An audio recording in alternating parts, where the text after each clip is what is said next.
This is another installment of A Rebel Without Applause, and I have a special guest in this very exciting political season coming to its Caucasian climax of caucusing here on the White Plains of Iowa. And of course, we're here in the shadow of Bernie Sanders. He just roared through here in a blaze of light and glory and hopefulness. But there's other people here who also have political ambitions, and we very well may see this very enchanting young lady on the same stage in the years to come. First of all, introduce yourself. Yeah, my name is Kimberly Graham, and I'm running for United States Senate here in Iowa. Now, the caucusing, just for the folks around the world that aren't in Iowa, you guys caucus for your presidential primary candidates, but you also will be facing a primary, I guess, within the Democratic Party. I'm guessing that's in June, is that correct? Correct. For a November general. Yes. But that is not a caucusing event. That is people go into private booths and vote. Is that correct? Like a regular primary in most states, yes. Yeah. And when did you declare your candidacy? May, I want to say 15th, May something. It was middle of May in 2019. Middle of May in 2019. And tell me your job or what you're doing between here and Washington, D.C., hopefully. Yeah, well, for the last 20 years, I've been an attorney and a child advocate in the court system. So I work in juvenile court representing kids. And also representing parents in juvenile court for the most part. I've done a few other kinds of law, but that's primarily the kind of law that I practice, and I still do. I'm currently the attorney and guardian ad litem for all of the kids in a drug court program, the kids of the parents who are in a drug court program. Oh, so these are kids that are fostered out and don't have advocacy and just need someone looking after them in the courts. Is that correct? Right, yeah. I mean, I'm assigned to represent those kids. Okay. So that's my job, is to advocate for them and to be in court and represent them. Are you assigned by the county or a state agency? How does that work here? So I have my own solo practice law firm, but I actually end up billing the state, who then pays me. So essentially, I'm being court appointed to represent these children. Okay, so that's your specialty pretty much. Yeah. Mm-hmm. Okay, so let me ask you this. You've not held political office yet. How do the wires connect inside your brain where you go, I want to make a run for the Senate? And how does that happen? Just take me through that process for you in the last, I guess, year and a half or so. Yeah. So it actually starts in 2016. Right. For a lot of ladies, actually. Correct. It's exactly right. So like a lot of people, I was sitting cross-legged on my bed in my jams the night of the election in 2016. And I was sitting there literally watching refreshing my computer, watching as the different states, finalize their tallies. Oh. And I kept watching, and finally at some point way before the race was actually called, I took out my phone. Took out my calculator, part of my phone, and started adding up the states that were left and how many votes in the Electoral College were left. Yeah. And I realized pretty quickly that there was absolutely no way that Clinton could win at that point. I mean, before they even were announcing that, I figured, I was just adding up. And I literally started crying, and I feared that things would get pretty bad in our country with the election of President Voldemort, as I call him. But President who? Voldemort. I call him the PVP. That's Putin's vice president. Okay, but good, go ahead. Good. Yeah, I call him President Voldemort. Or the AIC. That's the assassin in chief. Right. Or the predator in chief. Or the billionaire brat boy. Okay, go ahead. Yeah, any of those. So I knew things would get bad. I figured things would get bad, but I actually have to say that in retrospect, things have gotten worse than I even feared that night, sitting there thinking about the way he campaigned and all of the things that he said and all of that, mocking disabled people, telling people he'd pay their legal fees if they beat somebody up. On and on. Just the incivility, the immaturity, all of it, the irresponsibility to incite violence and embolden racism. And so that started me thinking, well, as the months went by, and I thought, well, okay, I'm not just going to sit here and let this happen to my country. I mean, I have a 20-year-old son, and I represent children for a living. I can't just watch this happen. What can I do? And oddly enough, a few months later, I believe it was actually a Facebook ad. I saw a Facebook ad for the Chapman Catt Center for Women in Politics was putting on a boot camp for women who were interested in running for office. Is that in Iowa? It's in Ames at the Iowa State University. I was just there. I saw Elizabeth there just a few hours ago. Yeah, and so they put on these boot camps where it's like, it's a very high level program, and it's not meant to be in depth, but if you're interested in running for office, they do these very low cost, maybe even free, I don't remember, anyway, boot camps. And so I just signed up for one. I'm like, I don't know, I'm not sure what I would run for, but I feel like I need to do something. And so I went to that boot camp in, I think it was January and February and March, one day in each of those months. And after during the first day, they were sort of like, well, figure out which office you might want to run for. And I just started going through all the offices, and I never liked Joni Ernst's policies, and I always thought her votes were horrible. I want you to talk to me about your potential opponent, assuming you get through the primary gauntlet, but I want to go through your process here first. Go ahead. So I looked around, literally looked around, Googled, like, who's up for re-election when. Mm-hmm.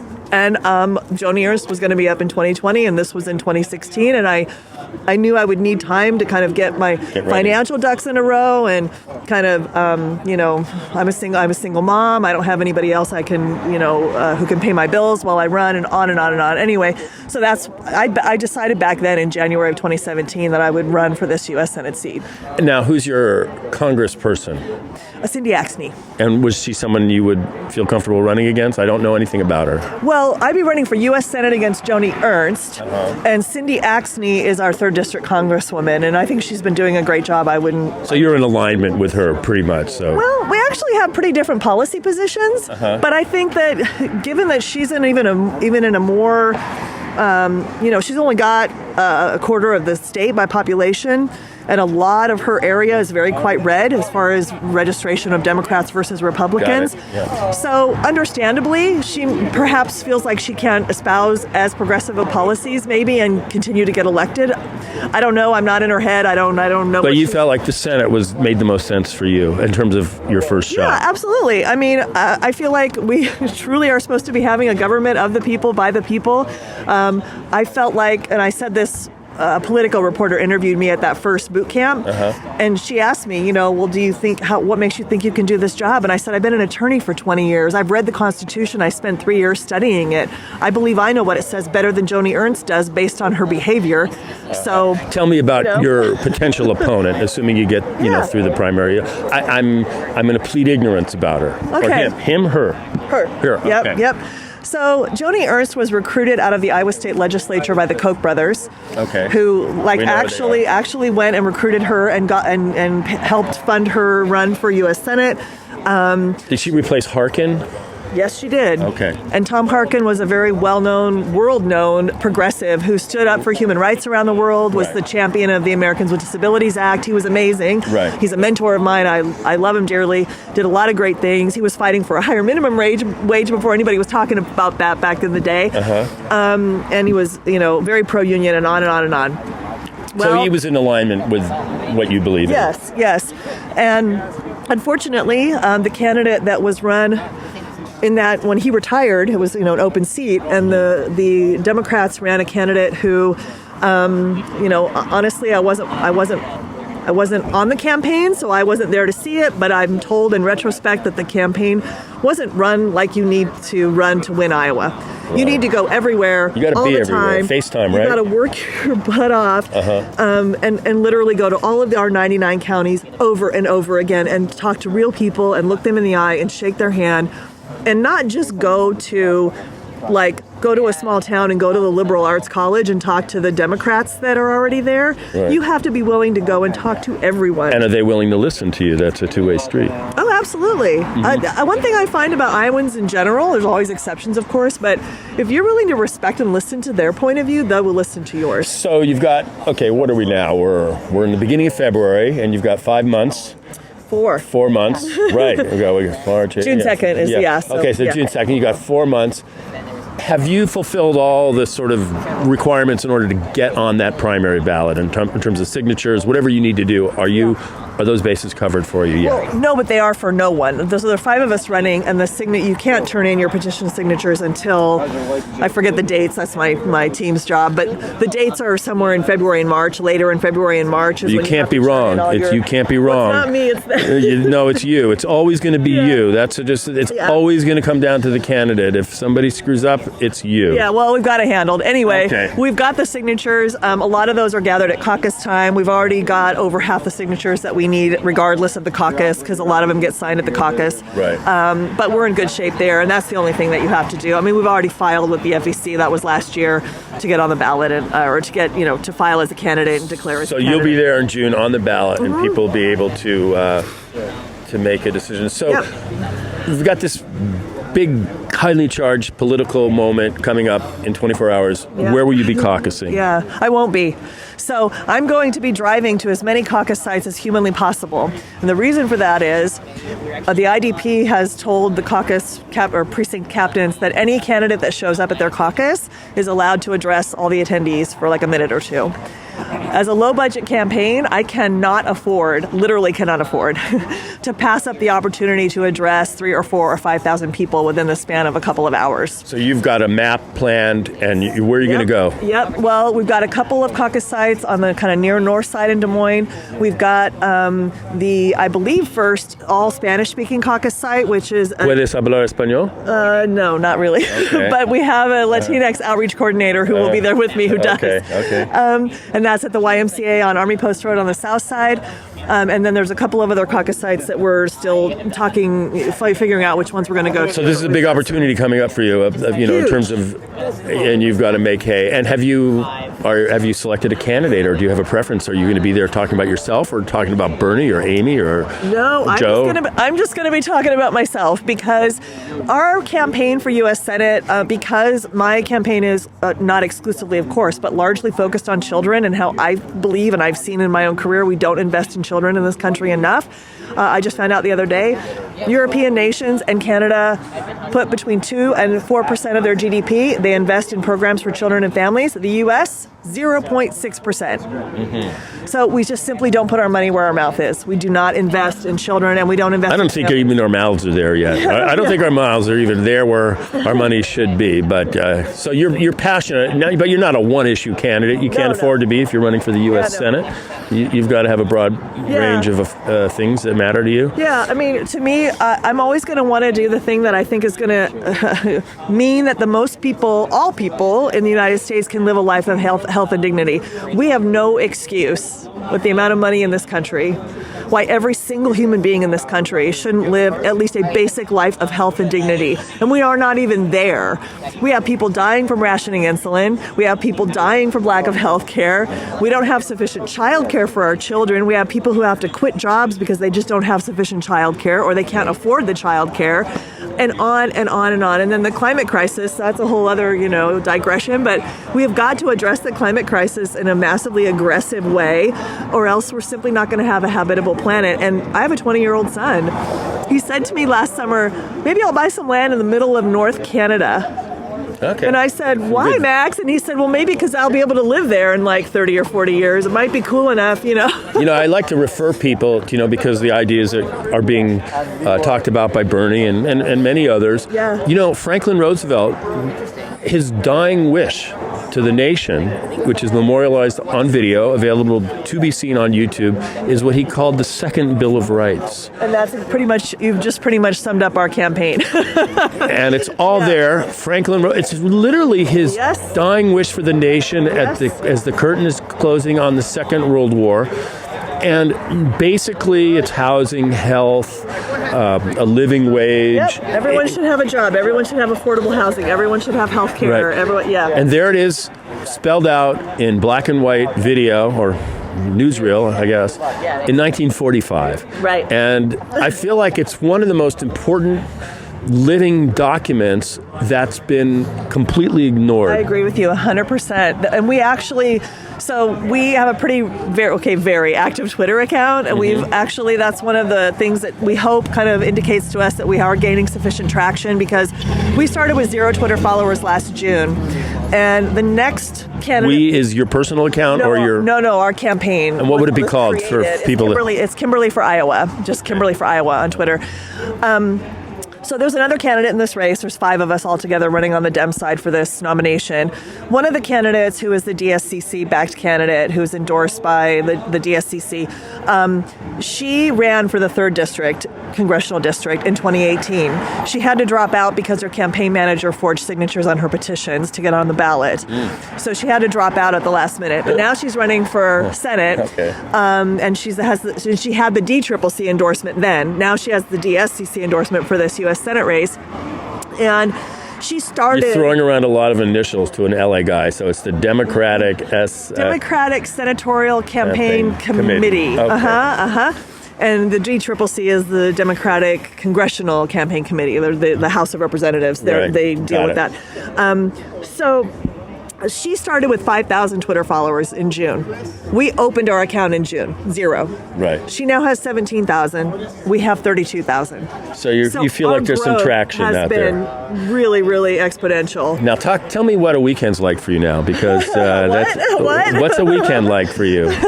Yeah, well, it's a weekend right now, and I'm working, and I've worked all day, and I worked all day yesterday. I'm sure you're holding down a full-time job now, or are you not? Well, I've cut back on my hours as much as I possibly can. I'm working roughly 15 hours a week now, which is not really enough, but it is what it is. Well, you have to take a risk. This is your risk, and sometimes it's other people's risk, but when it's your risk, it's your risk. So how are you getting people to know who you are? I mean, are you getting in your car on weekends? Tell me about it. Well, no, weekends and a lot of weekdays. I think I've put over 20,000 miles on my car since last June. And we literally drive all over the state. We go to a lot of events that we're invited to, especially, of course, we try to go to events large and small, but it's nice when we go to some of the larger events where I can talk to 300 or 400 people at a time. We've been lucky that we've had the caucuses or the presidential campaigns here throughout this time, because one of the things that we've done as a campaign is we have specifically gone to rallies for presidential candidates, and we've gone through the line as people are lined up waiting to get in, and I'm able to personally talk to hundreds of voters within a very short period of time. We're able to hand them a little card with our website and our information on it, my picture on it. Nice picture. And then they're able to turn it over, find our Twitter, find our Facebook, find our website. Your Tinder account too is on here? No. I had to disable that. No, I didn't have one actually. But, It's okay. But yeah, so we've been able to do that, which, some people have said to us, oh, hasn't it hurt you that the presidentials have been here taking over everything? No, it's actually been a huge benefit, especially to a grassroots candidate like me who doesn't have a big budget, because I've had the opportunities to just literally pull up to a Liz Warren rally or a Senator Sanders rally and be able to talk to hundreds, sometimes thousands of people that are in line, or sometimes we'll wait by the doors, and when they leave the rally, we'll hand out our cards so that we make more Iowa voters aware of us. Have you endorsed any of the Democratic hopefuls here? No, I haven't, and I won't. And the reason for that is, I certainly won't before the caucuses, is because we have people who really are excited about our U.S. Senate race, who are caucusing for Senator Sanders. We have people really excited about me as a U.S. Senate candidate who are caucusing for Elizabeth Warren. We have some that are caucusing for Pete Buttigieg who really like me as a U.S. Senate candidate. I like you. Thank you. And we have, just yesterday I was talking to a woman in Pella. We went to an event out there.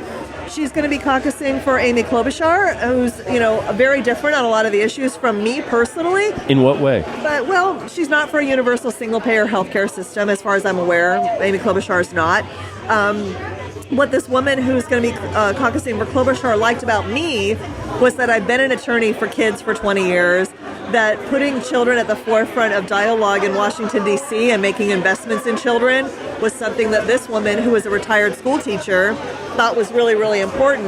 And so she likes, our campaign for U.S. Senate for that reason. Because you're wearing the same color green that Amy is wearing. I didn't know if that was a subliminal message. I picked my color first. See, you can see it here on my card. Okay, so you got the green thing. I was wearing that long before I knew it was Amy's color. Okay, well, I don't want to get into an outfit war with some of the other lady candidates. I know how vicious that can be. I don't know if you guys are sharing, if your closet's her closet, Yeah, I know. Yeah, it's been interesting. That's another interesting thing about being a female running for office is that I've gotten lots of interesting advice through Facebook messages, through Twitter DMs, and the pièce de résistance was a couple weeks ago. I got an actual handwritten letter to me to the campaign PO box. Someone took the time to write me a letter, very, very neatly written, to say that that I should color my hair, because I don't color my hair, and it's platinum for those, because you can't see me because it's a podcast. I don't color my hair, and it's very, very platinum, and that I should wear it differently. I should braid it or pin it back.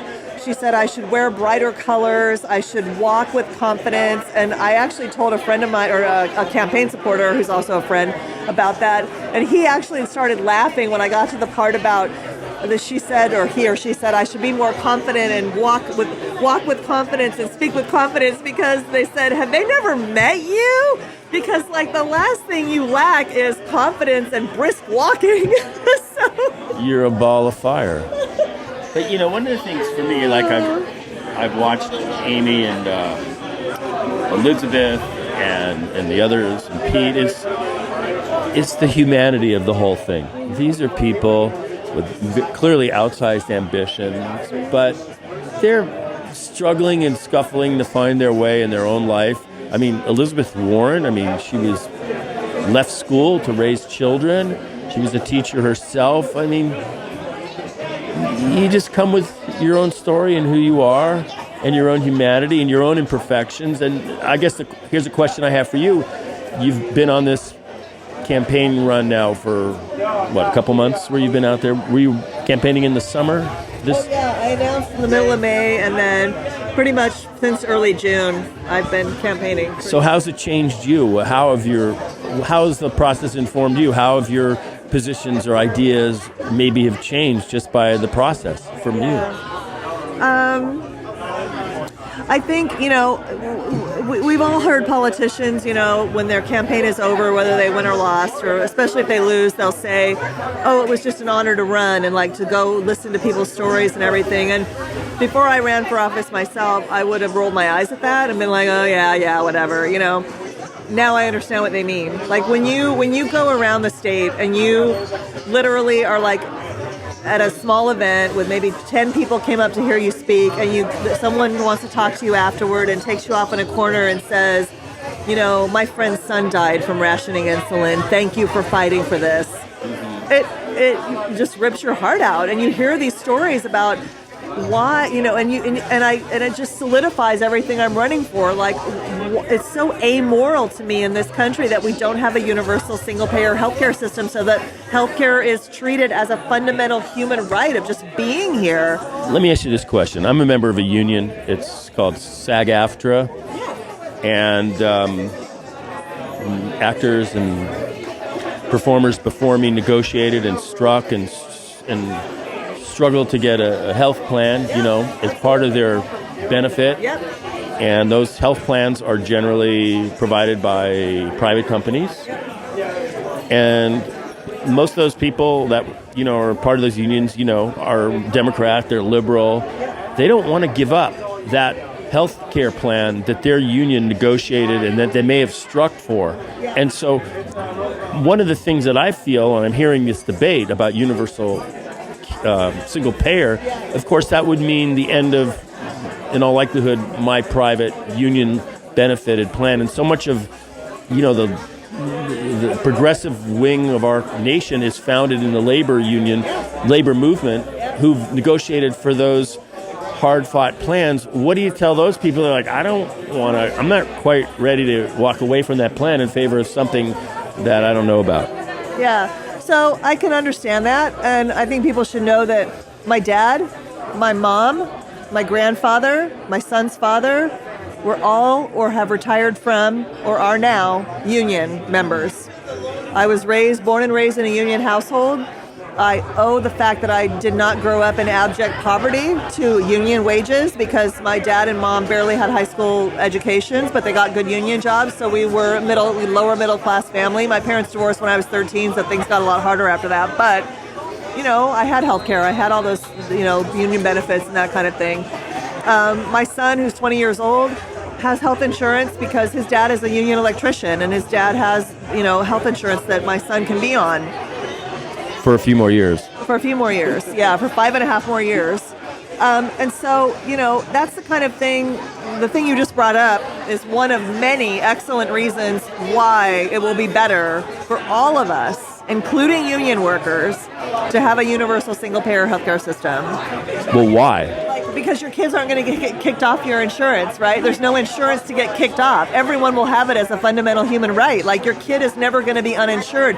This gig economy, it's, I understand a lot of people are in unions. A lot of people are not in unions. I know. And with a gig economy, you're not going to get health insurance. So we have millions of Americans who don't have insurance, who have inadequate insurance. To me, to say, I had to fight so hard to get this health insurance and I don't want to give it up, I can't think of the perfect analogy, but I will just say that you're not giving up anything. You're still going to have excellent health insurance. So we're sort of creating this false argument, this false polarity that we're giving up something. We're giving up this plan that we have for a plan that's better. A lot of union plans, some do, but a lot don't cover vision. They don't cover dental. They don't cover nursing home care, that's for darn sure. And we have people getting divorced in this country as elders because they don't want to, you talk about good union jobs, maybe you were able to save a little money. Well, you're going to have to spend all that money to get on Medicare in order to Medicaid, in order to get a nursing home paid for. If you don't just happen to have hundreds and hundreds of thousands of dollars to pay out of pocket for a nursing home for your spouse or for yourself. When you're an elder, unfortunately, as an attorney, I have seen literally elderly couples getting divorced so that at least one of them can then now qualify, right? And the other one keeps a lot of the marital assets in the divorce, like whatever they've saved, so they don't have to spend themselves into poverty. And this is not uncommon. But people that have to do that are put in that position are, of course, ashamed. Like, they feel ashamed that they have to do that. They don't want to spend down their life savings. And that happens a lot in America, and it shouldn't ever be happening. Well, my question, you kind of half answered it. Because, like I said, people in the union movement are the basis of the progressive, a big pillar of the progressive. Ever find anyone more pro-union than me. Right, but you're going to still have to make a case to those families that have negotiated and struck for the plans they have in the hope that the plan they give up and get will be better under the larger tent. So I just see that as a challenging sell. Yeah, well, like, for instance, you may have, there's so many, of course, there's a billion different insurance plans, right? And they're all a little different. So, for example, a lot of union plans, you have, you can only go to these certain, this is in-network, this is out-of-network. That's out the window. Under a universal single-payer plan, you go to any freaking doctor you want, and the doctors are all private. The hospitals are all private, just like they are right now. Mm-hmm. The only difference is there's one insurer, and all the doctors and all the hospitals get paid from that one insurer. That's just one of the benefits of that. There's no more in-network, out-of-network. I had a friend who died from thyroid cancer a few months ago. She wanted to go to the Mayo Clinic, which is not that far from here, because they're one of the best places in the world you can go. And they actually had a specialist for her particular type of thyroid cancer, which was a very, very aggressive form. They wanted $15,000 because it was out of network for her to walk in the door of the Mayo Clinic. She couldn't do it. Well, we get rid of that in-network, out-of-network. And there's just a lot of benefits. And what I would say, as far as if you struck or if you gave up pay, then let's go back and renegotiate and get more pay. Because if we're not having to give up anything if the employer is no longer having to foot the bill for those premiums, then they can pay more. Right. They can pay higher wages, and they should. And also, employees have more mobility because they're not tied to these benefits that, oh my God, I can't leave this job because otherwise I'm dead. The fact that people would be able to start a business if they want, they wouldn't feel tied to their jobs. I mean, there may be people who love their job, and that's awesome, and they should stick with it. But if they're just staying with a job they hate because it provides some kind of medical or at least a partial medical insurance for their family, think of all the freedom that's going to give people to go start a business. Well, this is an argument, as you continue your journey, that you need to refine. Because the question that I posed is a legitimate one, and you're dealing with people that are afraid, and I just, it's a concern that I have, like, oh, do I really want to walk away from my SAG insurance because, I've earned it? So that's just a challenge to, I think, your point of view, and especially because you need to win over the people that are most likely to support you first, which is where you came from, the union. And so to me, that's a fear factor. Well, there's actually a remarkable number of people that are supporting Senator Sanders and Senator Warren who are in unions. I mean, it's interesting to me that a lot of times what I've seen, at least in Iowa, is that sometimes union leadership will endorse a different candidate, but many of the rank and file union members will be voting for somebody else. So I don't know what exactly all that's about, but I will tell you that if you gave up wages to get a health insurance plan, then to me, that's part of the beauty of being in a union. Then once that company's no longer having to foot the bill for that medical insurance anymore, then you should be able to go back and increase those wages, and you should. Take home pay. Now, here's a philosophical question I have that you're going to have to deal with and I hope you do make it to the Senate. And it's sort of really at the unspoken core of what I see in this whole election, is that you've got Biden, and you have Bernie, and you have Elizabeth, and yourself, and this is the single-payer sort of ideal. And then you have Klobuchar, and you have Pete, and I'm probably forgetting, where they're saying, we want to expand Biden, we want to expand what we have. We want to take the progress. If we can get 10 yards appropriate to football, we're going to take the 10 yards, even if we can't score the touchdown, which is the single-payer ideal, which other Western democracies have. And one of the core questions I have, it's really important because I think it's going to be central to your life if you're in the Senate, is are you willing to take the 10 yard and let's get that public auction? We can get this. We can get this now, because Barack had to make that same deep choice. He had to make a choice. Well, he wouldn't have had to if a lot of Democrats didn't sell out to pharmaceutical companies and the healthcare industry. Well, that may be so, but we don't live in a perfect world. He lived in the world he's in. But we're getting more and more to the point where more and more Democrats that are being elected are not bought by corporations, and more people are realizing the price of allowing so much corporate money into our democratic politics, not just Republican politics. But Obama had to take what he could get, and he did. So he took, and he moved the ball, and nobody had moved the ball in generations on health care. And so to me, there should be some extra rock on Rushmore for him for taking the progress he can get. And if you get to the Senate, you're going to be faced with those kind of decisions all the time.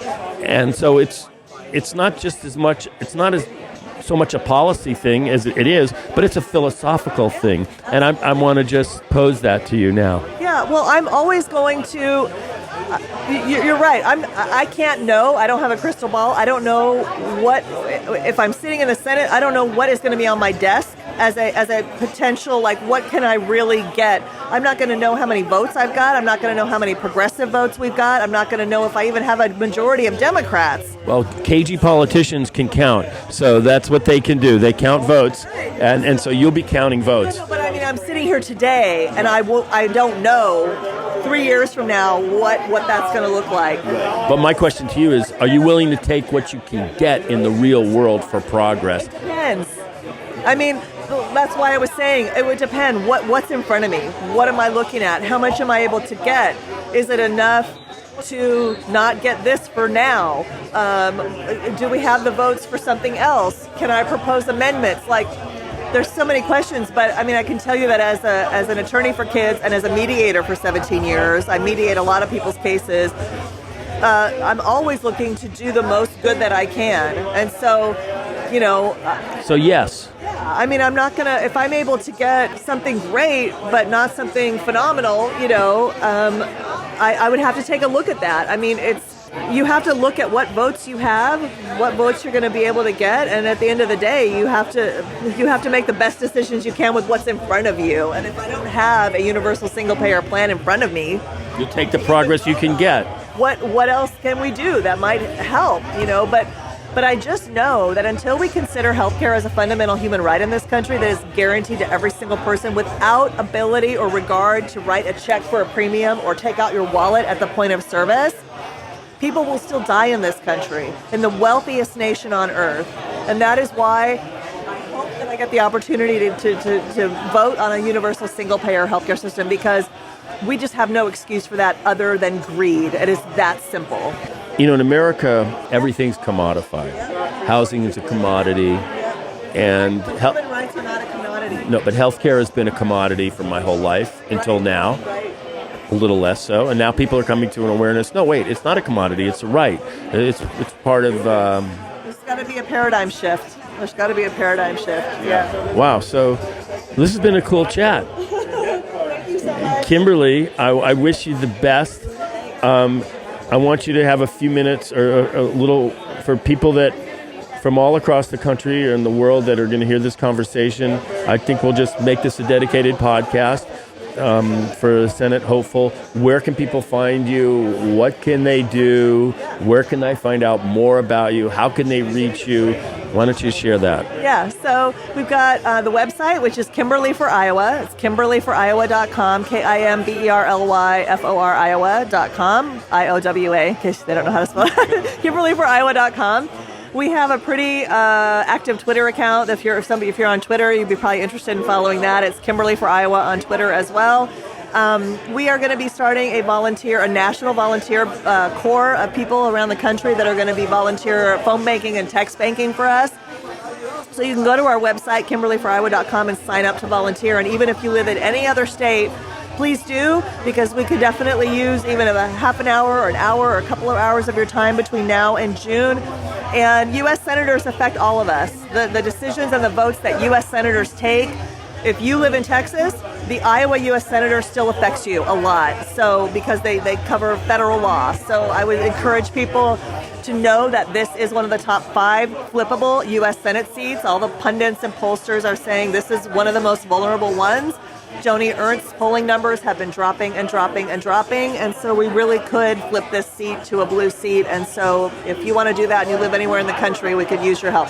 And Joni Ernst was in lockstep with Moscow Mitch on the impeachment votes? Yep, absolutely. And she voted to hear no witnesses, to see no documents, and that's just completely unacceptable to me. So she really, really embarrassed herself. I mean, there was a video of her the other night where she was on the screen, and then all of a sudden you could see the light bulb go off above her head, and then she started talking about how, ooh, are Iowans now going to caucus for Biden? Ooh, like it was ridiculous. I mean, yeah, the level of immaturity and lack of decorum and lack of taking her constitutional responsibilities seriously was pretty appalling. Well, you have an opportunity to hold her accountable in the next few months. So best of luck. Kimberly Graham is a senatorial hopeful in Iowa, and she's going to be marching forward, and good luck tomorrow. I hope you get a lot of FaceTime with as many. I have a quick question for you. I want to visit a caucus. I want to see that happen. I want to talk to people. Any recommendations for a precinct in Des Moines that might be of value? One of the most populated ones that we know of. We've been researching those. Yeah, you need to find that out for yourself too. Okay, well, thanks so much, Kimberly. Good luck, and look for the podcast. Thank you so much. Yeah. Appreciate your time.